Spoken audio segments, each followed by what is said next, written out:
Hello, Internet. It's Alicia. I am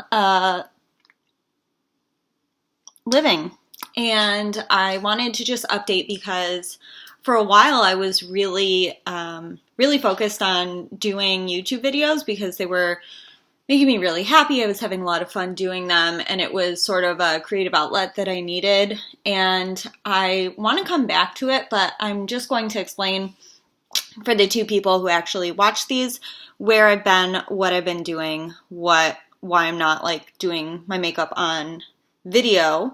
I have been doing my makeup a lot just without filming it, and it's been fun. I've had some makeup looks that made me happy. Yesterday I wore an incredibly ridiculous amount of highlighter. You probably can't see it, but I wore the Anastasia Dream palette, and I mixed the pink and purple highlights in there, and I just had it the girl at Whole Foods was like, "That's a highlight," and I was like, yeah, it is.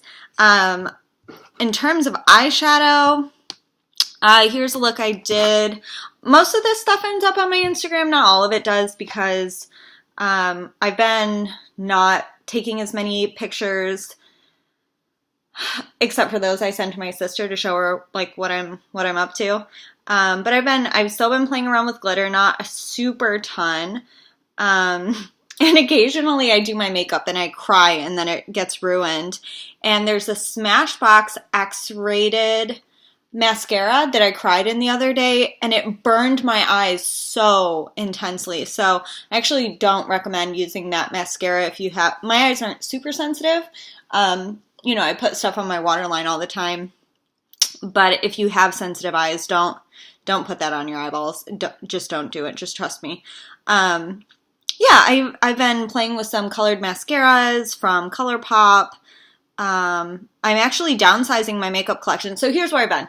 I started classes 4 weeks ago in my PhD program, and I am finally in a place where I can actually focus on school again, which is great. Some of you might know I've probably commented. I went through a period where I was very unproductive and very, very, very unhappy.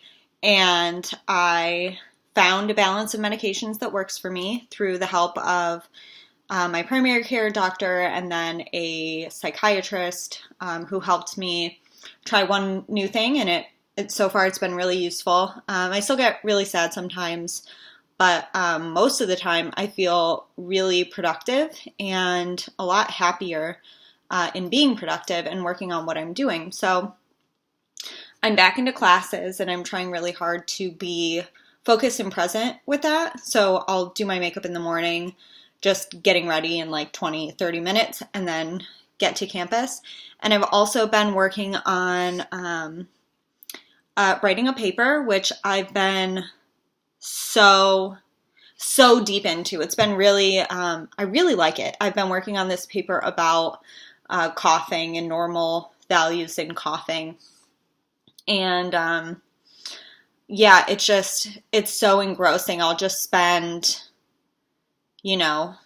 hours and hours and hours just sitting here on my laptop with 85 tabs open, trying to read and write and read and write and read and write. So I've been going hard at that for a couple weeks, and it's coming along pretty well, and I feel really good about working with my brain again in a positive way. And the other thing I've been doing is I started a small business.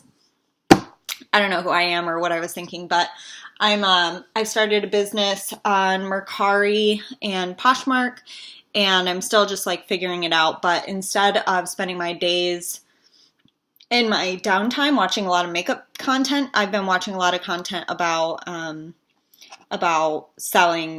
reselling my stuff and buying things to sell online. I've decided that I really want to get out of debt, and I don't want to spend money on things like clothes or makeup unless they're going to make me money. I have been advised a bunch of times by people who love me to, get back into working clinically as a speech language pathologist if You guys don't know, I have my master's in communication sciences and disorders, and I worked clinically as a speech therapist for a while before moving into the research realm, which is where I'm sitting now.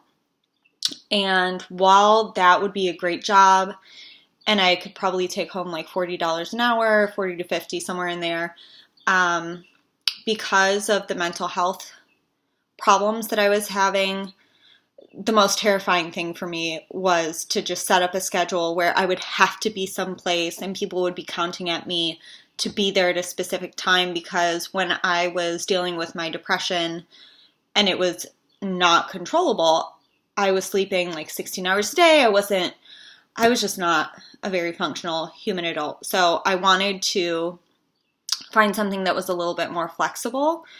And it's actually been nice to be working at home because I actually am very productive. You can see, I guess, in here, there's no one here right now, which is great. I get to look out the window at nature as often as I want, which is nice because our house there's like a trail over there, but there's it looks like there's just a forest because it's thick enough between our place and the next neighborhood over where the houses are that if you look out there, it's like trees. So that's really nice for me. It's so much quieter than my last apartment where I was living.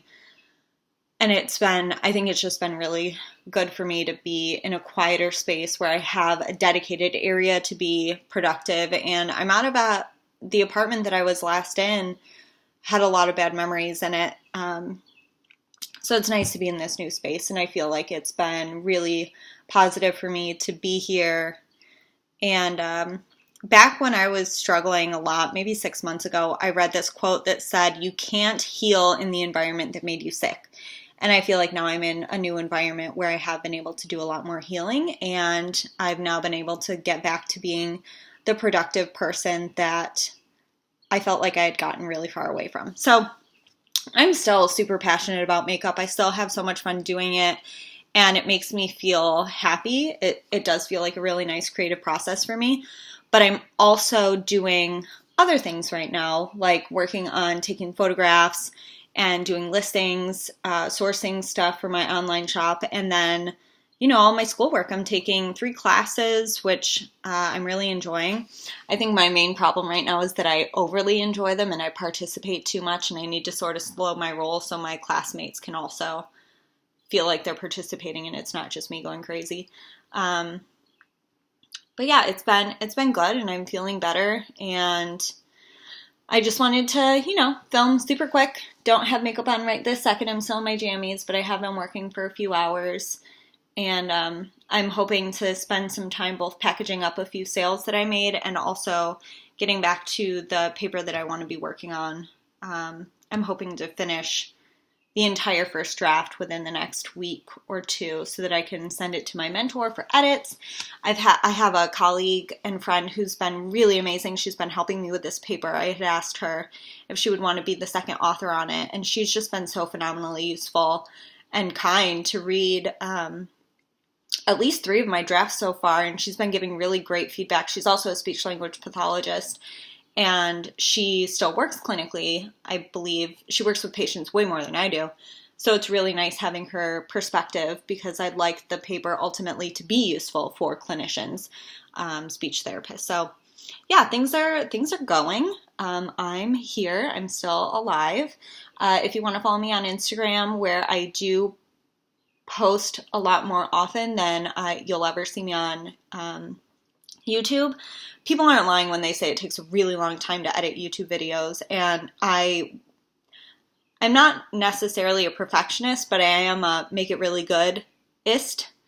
And so it did take me a long time to edit my videos, and I was putting in pop-ups and music and all that crap, which I really enjoy, but it's a big time suck. So right now I'm trying to dedicate my time more to my academics, to my little side hustle here, and to just making sure that I spend time with people who make me happy, and trying to take care of myself and Cammie and my boyfriend and talking to my family and all that business. So I hope to see you again next time I turn on the camera. Thanks for hanging out, and I will see you soon. Bye!